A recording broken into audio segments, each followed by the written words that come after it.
नमस्कार दोस्तों, अनुराग यादव एजुकेशन में आपका स्वागत है।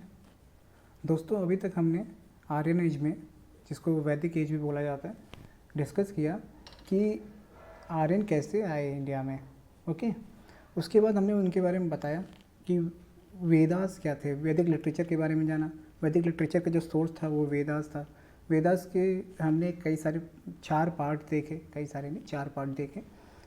4 पार्ट देखे जिनका नाम ऋग्वेद है, यजुर्वेद देखा, फिर हमने सामवेद देखा और अथर्ववेद देखा। ओके, अब फर्दर आगे बढ़ाते हुए हमने ये भी देखा कि जो वेदात्रेयी हैं वो तीन वेदास को बोला जाता है।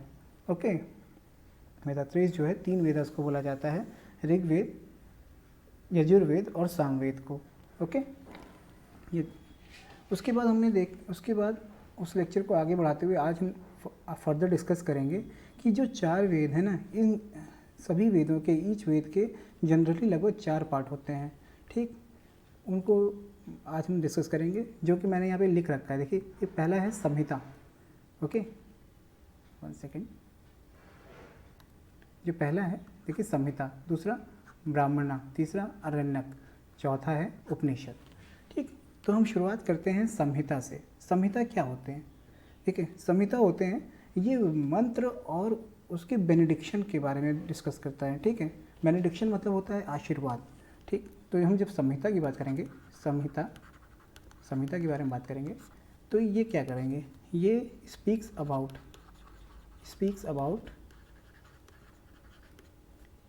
मंत्र एंड बेनेडिक्शंस के बारे में बात करते हैं। बेनेडिक्शंस, जो मंत्र ऋग्वेद में मेंशन हैं, उन मंत्रों के बारे में और उनके आशीर्वाद, उनके क्या कहते हैं, मंगल कामना के बारे में ये बताते हैं संहिता। ठीक है, उसके बाद हम बात करते हैं ब्राह्मण लिटरेचर की। संहिता लिटरेचर हो गया, हम बात करेंगे ब्राह्मण लिटरेचर की। ब्राह्मण लिटरेचर की जब बात करते हैं तो हमेशा दिमाग में आना चाहिए कि ब्राह्मण लिटरेचर जो है साइंस ऑफ सैक्रिफाइस को से रिलेटेड है, related to science of sacrifices. Science of sacrifices बोल दीजिए या फिर सैक्रिफाइसेस पे बोल दीजिए, ये रिलेटेड है। ठीक है, ब्राह्मण लिटरेचर। आगे बात करते हैं, ये आपको याद करना पड़ेगा कि साइंस ऑफ सैक्रिफाइसेस के बारे में बात करता है ब्राह्मण लिटरेचर। ठीक, उसके बाद ये बात करता है कि मतलब डिटेल डिस्कशन करता है, किस पे, डिटेल एक्सप्लेनेशन देता है वैदिक हाइम्स का। डिटेल एक्सप्लेनेशन देते हैं ब्राह्मण लिटरेचर, एक्सप्लेनेशंस ऑफ वैदिक हाइम्स। ठीक, वैदिक हाइम्स यानी वैदिक मंत्र की बात कर रहे हैं यहाँ पर। इसकी डिटेल्ड एक्सप्लेनेशन किस में मिलेगा? ब्राह्मण लिटरेचर में मिलेगा। और क्या मिलेगा? उनके देयर एप्लीकेशंस भी मिलेंगे, मतलब उन जो हाइम्स हैं उनके एप्लीकेशंस भी मिलेंगे। और क्या मिलेंगे? स्टोरीज़ ये पता लगेंगी कि उन जो हाइम्स हैं उनका ओरिजिन क्या है, and stories of their origin. ठीक है, एक्सेट्रा, ये बताता है आपका वैदिक, मतलब ब्राह्मण लिटरेचर में वैदिक हाइम्स जो है डिटेल एक्सप्लेनेशन में दिया गया है, और उनके क्या कहते हैं एप्लीकेशन दिए गए हैं, स्टोरीज दी गई हैं उनकी ओरिजिन की। ठीक है, ये है। ठीक है, ब्राह्मण लिटरेचर में। और ब्राह्मण लिटरेचर क्या बात करता है? ब्राह्मण लिटरेचर बोलते हैं कि जो रिचुअल्स हैं और फिलॉसफीज़ हैं उनके बारे में ब्राह्मण लिटरेचर डिस्कस करता है। ठीक है, डिटेल्स देता है, details about rituals and their origins. ठीक, rituals and their origins of philosophy. ठीक है, फिलॉसफीज। ठीक है, इनके बारे में ब्राह्मण लिटरेचर डिस्कस करता है। ओके, चलिए आगे चलते हैं। तो ब्राह्मण लिटरेचर के बारे में हमने सीखा, अभी बताया कि साइंस ऑफ सेक्रीफाइस पे बिलीव, मतलब कि बताता है, related to science of sacrifice है, मतलब कि उससे रिलेट करता है। और डिटेल एक्सप्लेनेशन देता है वैदिक साइंस, मतलब वैदिक मंत्रों का डिटेल एक्सप्लेनेशन इसमें मिलता है, उनके एप्लीकेशन के बारे में बताता है और उनकी स्टोरीज ऑफ ओरिजिन के बारे में बताता है। ऐसे ही ये रिचुअल्स के बारे में बताता है, जो कहते हैं ब्राह्मण लिटरेचर में जो है, जो रिचुअल्स के बारे में बताता है और उनके ओरिजिन ऑफ फिलोसफीज़ के बारे में बताता है। ओरिजिन्स ना भी हो, फिलोसफीज़ के बारे में बताता है एंड फिलोसफीज़ के बारे में बताता है, ठीक है। उसके बाद अगर देखा जाए तो सभी, मतलब लगभग जो सारे वेद हैं, वेदों में कई मतलब कि ब्राह्मण लिटरेचर एडेड है, ठीक है। उन ब्राह्मण लिटरेचर के बारे में हम अगर डिस्कस करें तो जैसे मान लीजिए हम डिस्कस करते हैं, वेद हैं और यहाँ पे मान लीजिए लिख दिया मैंने ब्राह्मण लिटरेचर, ब्राह्मण लिटरेचर, ठीक है, ब्राह्मण लिटरेचर मैंने यहाँ लिख दिया। तो अगर मान लीजिए हम बात करते हैं ऋग्वेद की, ठीक, ऋग्वेद की बात करते हैं, तो ऋग्वेद से कौन सा ब्राह्मण लिटरेचर अटैच है? आप बोल सकते हैं ऐत्रेय, ऐत्रेय, हाँ, ऐत्रेय, ऐत्रेय, ऐत्रेय ब्राह्मण, ऐत्रेय ब्राह्मण बोलते हैं, या फिर इसको बोलते हैं कौशिटाकी, ठीक है, कौशिटाकी ब्राह्मण और कौशिटाकी ब्राह्मण, ठीक, ब्राह्मण, ठीक है, कौशिटाकी ब्राह्मण। इसको आप ऐसे लिखिए ना, एंड कर दीजिए यहाँ पर, सॉरी एक मिनट, और नहीं होना चाहिए यहाँ पर, वेट अ मिनट, ठीक है। ऐत्रेय ब्राह्मण, कौशिटाकी ब्राह्मण, जिसको सांख्य ब्राह्मण भी बोलते हैं, ठीक है, सांख्य एंड कौशिटाकी ब्राह्मण या फिर सांख्य ब्राह्मण,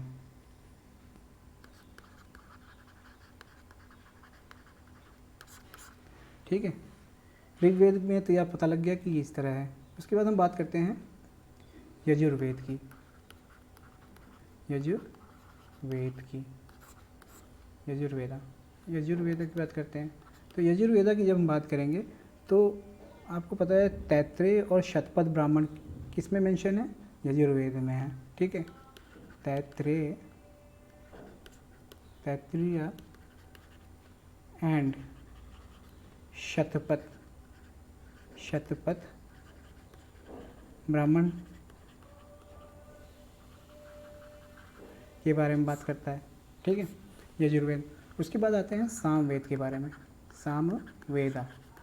देखिए जो मैं बता रहा हूँ ना, ये मैं बता रहा हूँ कि ब्राह्मण लिटरेचर में, ब्राह्मण लिटरेचर लगभग सारे वेदों में है, उसमें जो क्या कहते हैं ब्राह्मण लिटरेचर किस फॉर्म में प्रेजेंट है। तो ऋग्वेद में देखिए ऐत्रेय ब्राह्मण और कौशिकी ब्राह्मण एंड कौशिकी ब्राह्मण, या फिर जिसको सांख्य ब्राह्मण भी बोला जाता है कौशिकी को। और उसके बाद यजुर्वेद में देखिए तैत्रेय तथा शतपथ ब्राह्मण इस फॉर्म में है, ठीक है। उसके बाद सामवेद की बात करते हैं तो सामवेद में पंचविषय के बारे में बात करते हैं, ठीक है, छंडोक के बारे में बात करते हैं, जैमिनिया के बारे में बात करते हैं, और शाद वंश के बारे में बात करते हैं, ठीक है। तो देखिए बताते हैं आपको पंचविषय,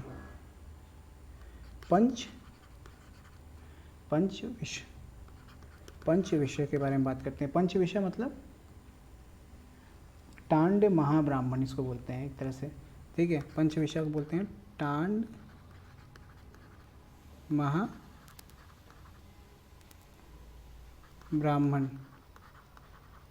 ठीक है, इसको टांड महाब्राह्मण बोलते हैं, ओके।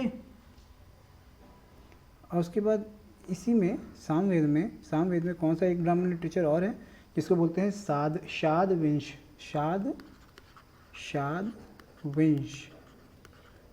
वंश, ठीक।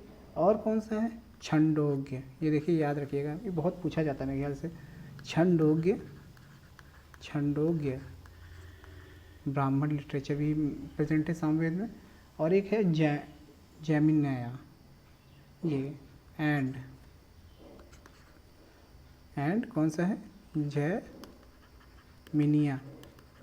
जैमिनिया ब्राह्मण लिटरेचर, ठीक है। तो इतने लिटरेचर प्रेजेंट हैं ब्राह्मण लिटरेचर। तो सामवेद में आपको देखिए पहला है पंचविषय को हम बोलते हैं टांड महाब्राह्मण, और उसके बाद है शादवंश, फिर छंदोग्य, फिर जैमिनी ब्राह्मण। ठीक है, उसके बाद हम बात करते हैं अथर्ववेद की। अथर्ववेद की बात करते हैं। एक मिनट, ओके। अथर्ववेद की बात करते हैं। अथर्व, फिर वही गलती, अथर्व वेद की बात करते हैं। अथर्ववेद में देखिए कौन कौन से ब्राह्मण लिटरेचर हैं। एक ब्राह्मण लिटरेचर है जिसको बोलते हैं गोपथ ब्राह्मण, गोपथ ब्राह्मण लिटरेचर। ठीक, गोपथ ब्राह्मण लिटरेचर अथर्ववेद में है। तो अभी तक हमने क्या सीखा? हमने सीखा कि वेदा है, वेदा के हर वेद में लगभग 4 हैं। कौन कौन से हैं? एक है आपका संहिता, एक ब्राह्मण, उसके बाद आरण्यक, उसके बाद क्या कहते हैं उपनिषद के बारे में सीखा। ब्राह्मण में हमने चारों वेद के डिफरेंट टाइप के ब्राह्मण लिटरेचर हमने सीखे, जिसमें हमने ऋग्वेद में सीखा। ऋग्वेद में हमारा क्या था?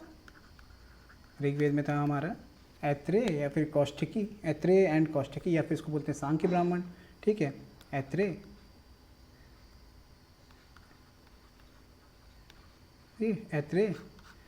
या फिर सांख्य ब्राह्मण की बात की है हमने, कौष्ठकी जिसको बोलते हैं। ठीक है, और उसके बाद हमने बात किया कि यजुर्वेद में हमने बात किया किसके बारे में? कौन से ब्राह्मण के बारे में? हमने बात किया शतपथ ब्राह्मण के बारे में बात किया और तैत्रेय ब्राह्मण की बात किया। अच्छा, जो शतपथ ब्राह्मण है ना, शतपथ जो ब्राह्मण है, ये सबसे ओल्डेस्ट ब्राह्मण लिटरेचर है। एक मिनट, ये जो है ना ओल्डेस्ट एंड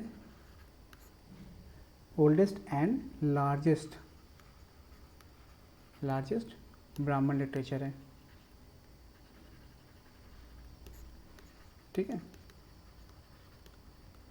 जो किसमें प्रेजेंट है? यजुर्वेद में प्रेजेंट है। ओके, चलिए आगे चलते हैं।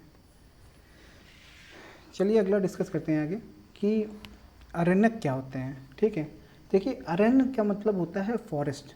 ठीक, अरण्य का मतलब होता है फॉरेस्ट, और अरण्यक लिटरेचर जो होता है एक तरह से फॉरेस्ट बुक के बारे में बताया जाता है। ठीक है, अरण्यक लिटरेचर के बारे में बात करते हैं।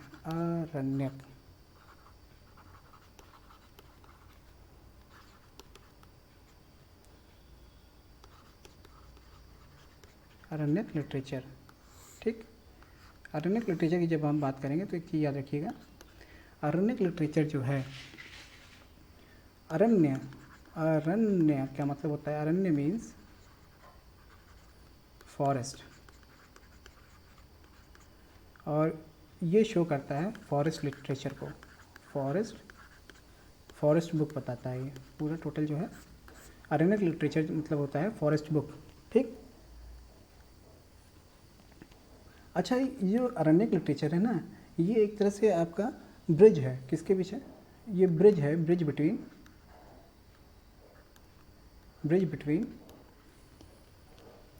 वैदिक थॉट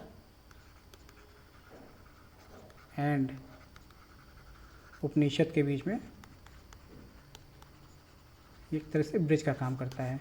ठीक है, समझे? ब्रिज है। ओके, ये डील किससे करता है?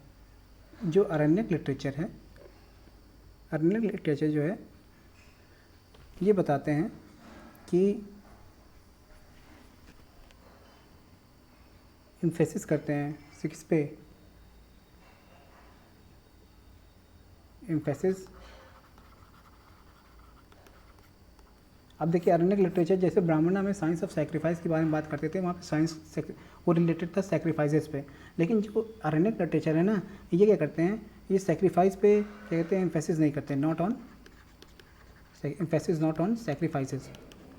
ठीक है, तो ये किस पे करते हैं? तो बट ऑन, किस पे करते हैं? बट ऑन मेडिटेशन पे करते हैं, याद रखिएगा।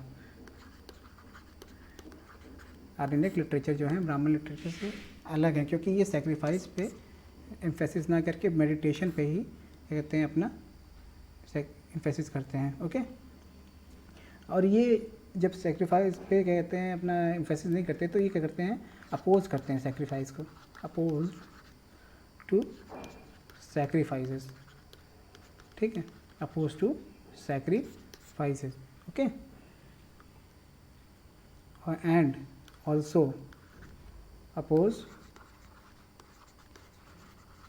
अपोज करते हैं ये मैनी अर्लियर रिचुअल्स, जितने भी अर्लियर रिचुअल्स होते थे उनको भी ये मोस्टली जितने थे उनको अपोज करते थे। अपोज अर्ली रिचुअल्स, ठीक। अच्छा, इनको जो ना जो अरण्यक हैं ये इनको जो है कंक्लूडिंग पोर्शन जो बोला जाता है ब्राह्मण लिटरेचर का, एंड कहते हैं बोला गया है, ठीक है, एक तरह से कंक्लूडिंग पोर्शन ऑफ, ठीक है, ब्राह्मणास, ठीक। तो इसको लिखने से पहले एक चीज़ मैं आपको बता दूं, हाँ एक चीज़ और छूट गया, जैसे जो ये बुक है ना, ये बुक जो है जो आर्यनिक लिटरेचर है, ये आपका जो है mainly for the hermits and student living in the jungles, उनके लिए है, ठीक, जो रिटर्न की गई है। They were written mainly for the hermits, ठीक है, किसके लिए रिटर्न की गई है, जो आर्यनिक लिटरेचर है, written for the hermits and students living in the jungle, ठीक, इनके लिए है। तो इनको जो बोला जाता है ना, ये आर्यनिक लिटरेचर को, ये कंक्लूडिंग पोर्शन ऑफ ब्राह्मणास बोला जाता है,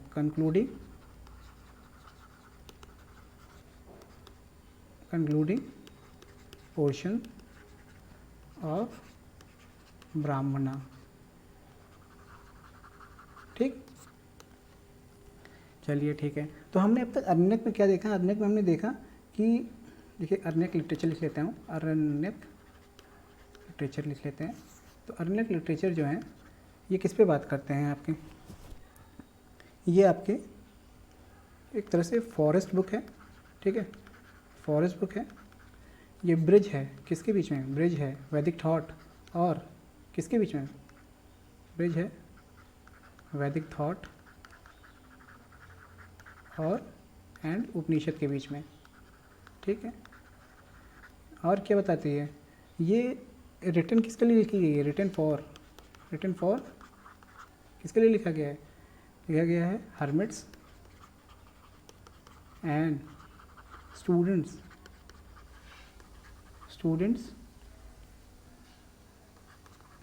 लिविंग इन द जंगल, ठीक है।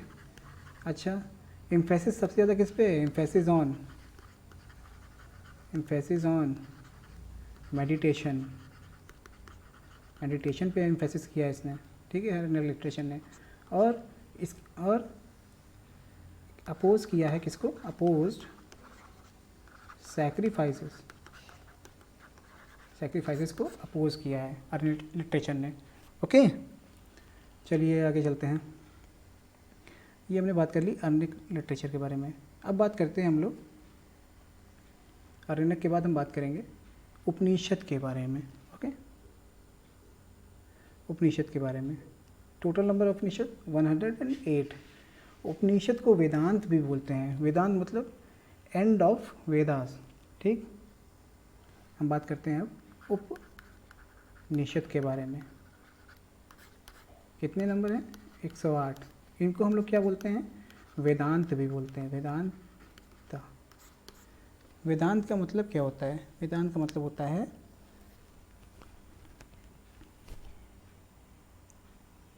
End of Veda. ओके, वेदांत का मतलब होता है एंड ऑफ वेदा। चलिए आगे डिस्कस करते हैं। अच्छा, उपनिषद में उपनिषद का जो रियल मीनिंग होता है ना, उसका क्या मतलब होता है? इसका मतलब होता है मीनिंग मीन्स,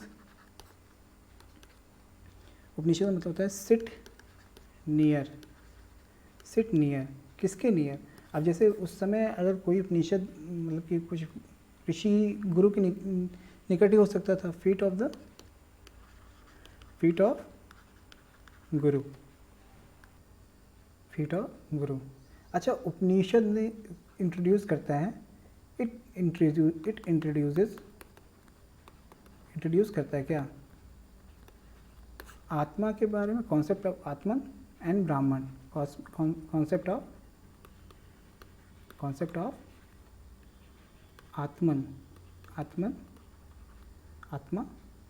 आत्मन होता है संस्कृत में थोड़ा, आत्मन एंड ब्राह्मण, इनके बारे में इंट्रोड्यूस करता है कॉन्सेप्ट को, ठीक है।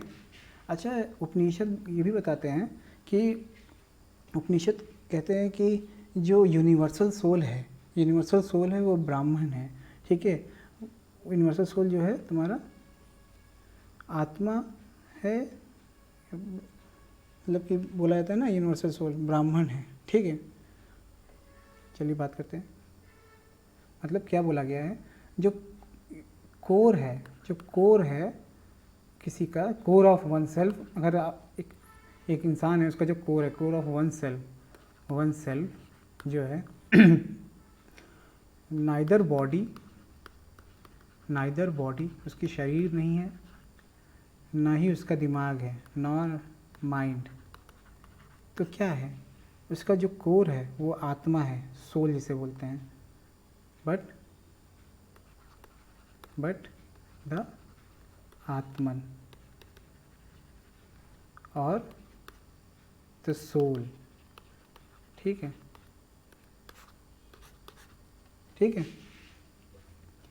और ये भी बताया गया कि जो यूनिवर्सल सोल है वो ब्राह्मण है, जो कि रियल है, ठीक है। यूनिवर्सल सोल जो है,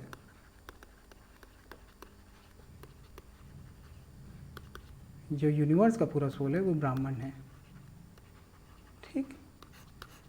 अच्छा, उपनिषद ये भी बताते हैं कुछ, जैसे उपनिषद के कुछ अदर भी कहते हैं वो हैं, इस सोल बताते हैं, जैसे कि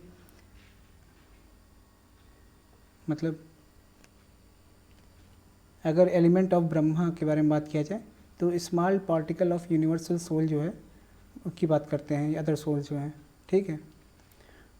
और अगर बात किया जाए कि जैसे यूनिवर्सल सोल ब्राह्मण है, तो जो अदर्स हैं रेस्ट, जितने बचे अदर यानी रेस्ट, सब एक इल्यूशन है, ठीक है। एक तरह से इल्यूशन के बारे में बात करते हैं, ये कहते हैं उपनिषद, समझे। उपनिषद जो है बताते हैं कि अगर यूनिवर्सल सोल ब्राह्मण है और अगर किसी के सेल्फ की कोई मतलब कोई सेल्फ है, वन सेल्फ है, उसके लिए उसकी आत्मा ही उसका कोर है।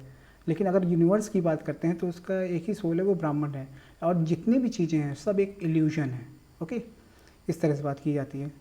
मैं इसको सही से एक्सप्लेन कर दिया इसीलिए क्योंकि वहाँ पे थोड़ा सा वो हो रहा था, इधर उधर हो रहा था, ठीक है। तो ये बताया गया जो कोर है वो ऑल क्रिएचर्स का वो आत्मा है, आत्मन है, और इसको एक्सपीरियंस कैसे किया जा सकता है? मेडिटेशन के थ्रू किया जा सकता है, ठीक है। तो उपनिषद कहता है कि संसार में जितने भी मतलब प्राणी हैं सबका कोर जो है उनकी आत्मा है, आत्मन है, ठीक है। और उसको एक्सपीरियंस कैसे किया जाएगा? उसको एक्सपीरियंस किया जाएगा मेडिटेशन के थ्रू किया जाएगा, ठीक है, समझे। तो core of all creatures is the Atman, self, and can be experienced, किसकी तरह जाएगा? एक्सपीरियंस थ्रू मेडिटेशन,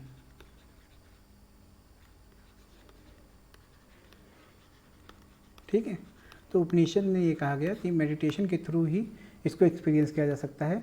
और उपनिषद में ही कहते हैं बिलीव नहीं करता सैक्रिफिशियल एक्वायरिंग सेरेमनीज के बारे में, ठीक है। तो Upanishad do not believe in, Upanishads do not believe in sacrificial acquiring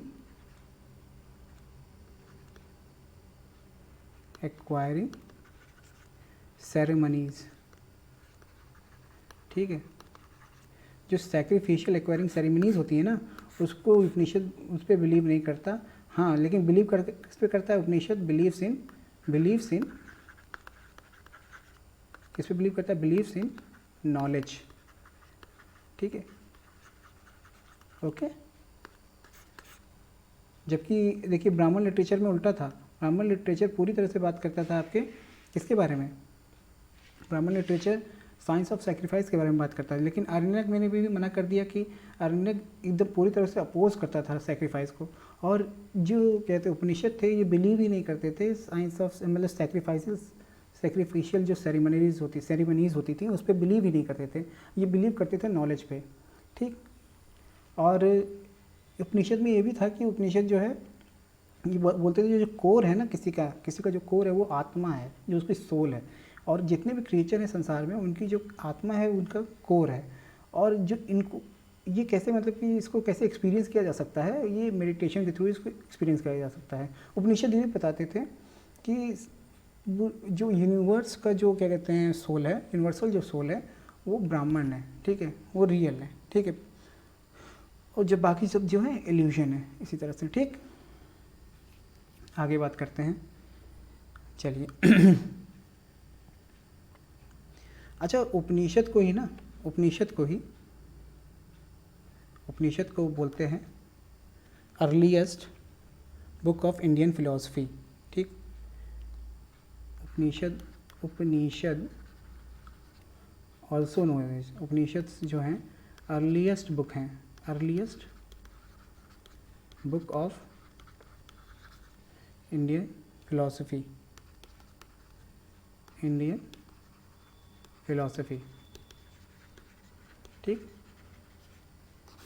ठीक, समझ में आ गया। चलिए आगे बात करते हैं। अच्छा, सबसे ओल्डेस्ट, अब बात करते हैं डिफरेंट टाइप्स ऑफ उपनिषद के बारे में। कुछ हम उपनिषद के बारे में जानते हैं, ठीक है। तो इसमें सबसे पहले हम बात करेंगे बृहदारण्यका उपनिषद, ठीक है। सॉरी अगर प्रोनाउंसिएशन में थोड़ी गड़बड़ी हो रही है तो मुझे माफ़ कीजिएगा, ठीक है। बृहदारण्यका उपनिषद, ओके, इनके बारे में बात करते हैं। ये जो है ना सबसे ओल्डेस्ट है, ओल्डेस्ट उपनिषद है, ठीक है, पार्ट ऑफ उपनिषद है, ओके। उपनिषद बोल कहीं कहीं लिखा रहता है ना, उपनिषद, ठीक है, ओल्डेस्ट उपनिषद है। एक मिनट, ये कहाँ से आ रहे हैं आप? Okay,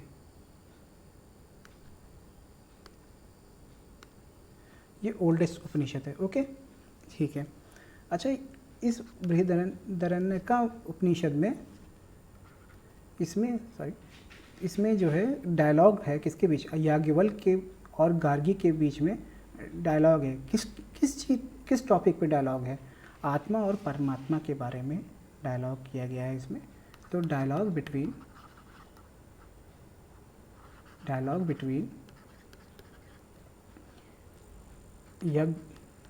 Yajnavalkya and Gargi, dialogue between Yajnavalkya and Gargi on the concept of, किस कॉन्सेप्ट पे बात हुई है? On the concept of Atma and Paramatma. तो जो बृहदारण्यक उपनिषद है इसमें जो है ये ओल्डेस्ट उपनिषद है। और इसमें जो डायलॉग है ना ये किसके बीच है? याज्ञवल्क्य और गार्गी के बीच में है। किस कॉन्सेप्ट पे? कॉन्सेप्ट है आत्मा और परमात्मा के बीच में। आत्मा और परमात्मा के बारे में इसमें डायलॉग है, ठीक है। अच्छा, असतो माँ सद्गमय, तमसो माँ ज्योतिर्गमय, मृत्योर्मा अमृतगमय, ओम शांति शांति शांति। ये जो है ना इसी में लिखा हुआ है, ठीक है। और अहम ब्रह्मास्मि, अहम ब्रह्मास्मि, अहम ब्रह्मास्मि, अस्मि मतलब आई एम ब्राह्मण, ये इसी में लिखा हुआ है, ठीक है। This is the oldest one of Upanishad, okay, Brihadaranyaka Upanishad, okay, I am ब्राह्मण। अच्छा, हम बात करते हैं अब अगले उपनिषद के बारे में, जिसको बोलते हैं छंदोग्य उपनिषद, ठीक, छंदोग्य उपनिषद। अच्छा, आपको छंदोग नाम कहीं याद आ रहा है? छंदोग हमने याद कीजिए पढ़ा था सामवेदा में ब्राह्मण लिटरेचर में, ठीक है। तो हम बात करते हैं छंदोग्य उपनिषद की, बी लिख लेते हैं यहाँ पर, छंदोग्य उपनिषद। छंदोग्य उपनिषद किस बारे में बात करता है? छंदोग्य उपनिषद बात करता है, इसमें जो है ना छंदोग्य उपनिषद में कृष्ण का अर्लीस्ट रेफरेंस मिला है, अर्लीस्ट रेफरेंस ऑफ कृष्णा जो है छंदोग्य उपनिषद में मिला है, ठीक। ओके, चलिए आगे तीसरा पढ़ते हैं, मुंडक्योपनिषद, मांडुक्योपनिषद, मांडुक्योपनिषद के बारे में बात करते हैं, मांडुक्योपनिषद के बारे में बात करते हैं, ओके। मांडुक्योपनिषद जो है ना, इसमें जो है सत्यमेव जयते के बारे में मेंशन है। तो अगर बोला जाए कि सत्यमेव जयते जो है वो कहाँ से लिया गया है, तो आप बोलेंगे मांडुक्योपनिषद से लिया गया है, मांडुक्योपनिषद से, ठीक है। उसके बाद हम बात करते हैं कठोपनिषद के बारे में बात करते हैं, Kathopanishad.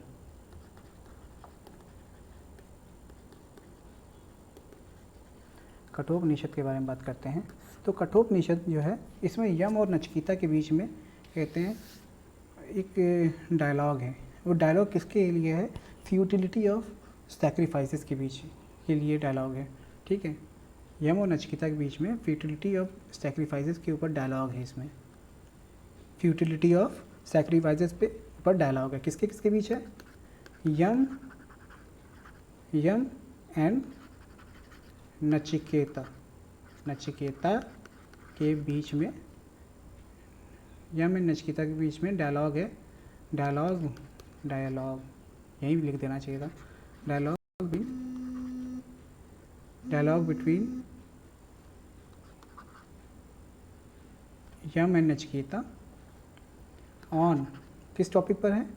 Futility of sacrifices, futility of sacrifices के ऊपर डायलॉग किया गया है यम एंड नचिकेता के द्वारा। फ्यूटिलिटी का मतलब होता है ना कि निरर्थकता, सैक्रिफाइस के निरर्थकता के ऊपर जो डायलॉग है वो आपका यम और नचिकेता के बीच में कठोपनिषद में मेंशन है, ठीक है। उसके बाद हम बात करते हैं कि अगला उपनिषद के बारे में बात करते हैं, तैत्तिरीय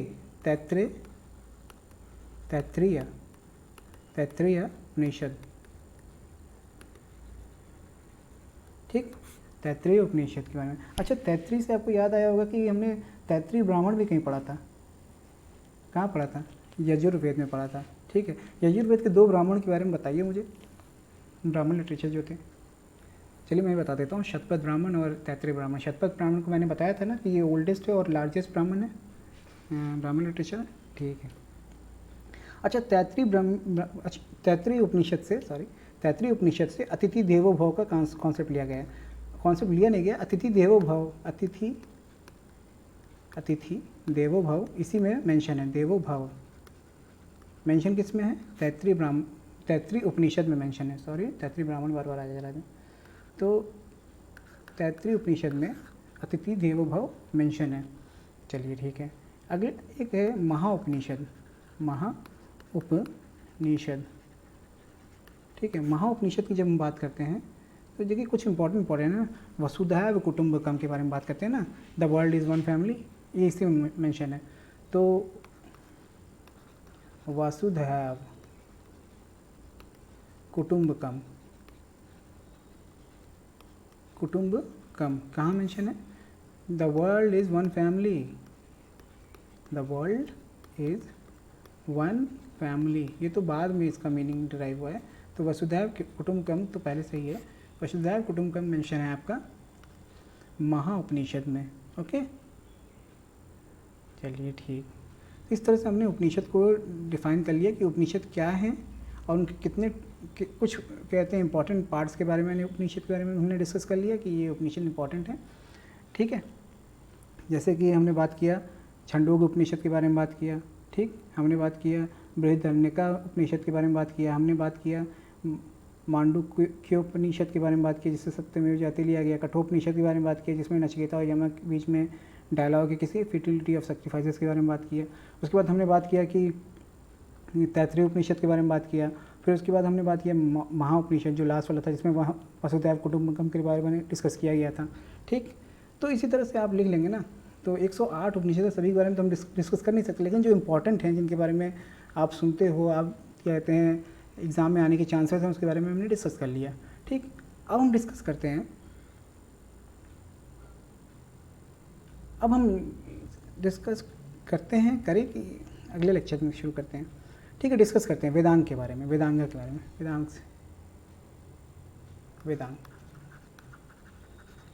के बारे में डिस्कस करेंगे। ठीक है, तो चलिए इसको नेक्स्ट लेक्चर में डिस्कस करते हैं। तो नेक्स्ट लेक्चर में हम डिस्कस करेंगे वेदांग से। ठीक है, वेदांग के बारे में डिस्कस करेंगे। उसके बाद हम बताएंगे पुराणास, कुछ पुराण के बारे में बताएंगे। फिर कहते हैं अर्ली ऋग्वैदिक पीरियड में हम मतलब कि जो ट्राइबल कल्चर था, जो सोसाइटी थी, उसके बारे में डिस्कस करेंगे। ठीक, तो मिलते हैं नेक्स्ट लेक्चर में। और अगर आपको ये वीडियो अच्छा लग रहा है तो लाइक कीजिए, शेयर कीजिए, सब्सक्राइब कीजिए और कमेंट कीजिए। और मुझ में क्या सुधार करने की ज़रूरत है आप मुझे बताइए। ठीक है, और मैं उसको इम्प्रूव ज़रूर करूँगा। थैंक यू लेक्चर सुनने के लिए। Thank you.